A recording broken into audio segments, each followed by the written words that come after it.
18 বছর পরে 26শে মার্চ অনুষ্ঠিত হবে স্বাধীনতা দিবসের কুচকাওয়াজ। আর সেই কুচকাওয়াজে বাংলাদেশ বিমান বাহিনীর অ্যারোবেটিক শো সবসময় দর্শকদের মূল আকর্ষণ। তবে আকাশ ছোঁয়ার আগের এই সময়গুলোতে পাইলট এবং ক্রুদের প্রস্তুতি থাকে অত্যন্ত কঠোর এবং সুশৃঙ্খল।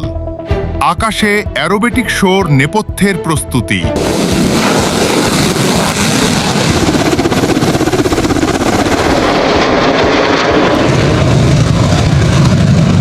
স্বাধীনতা দিবসের সকালে তেজগাঁও জাতীয় প্যারেড গ্রাউন্ডের শান্ত আকাশে হয়ে উঠবে এক বিশাল রণক্ষেত্র।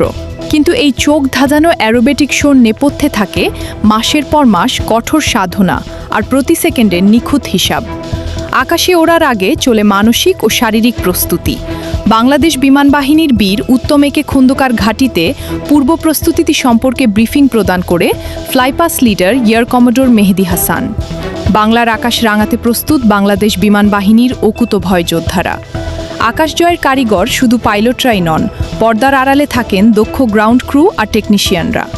এখানে ছোট্টটু ভুলেরও কোনো অবকাশ নেই। একে একে বিমানগুলো ওড়ার জন্য প্রস্তুত। আকাশে ধোঁয়া ছেড়ে গরজে ওঠে বিমানগুলো। আবার আরেক প্রান্তে বাংলাদেশের লাল সবুজের পতাকা।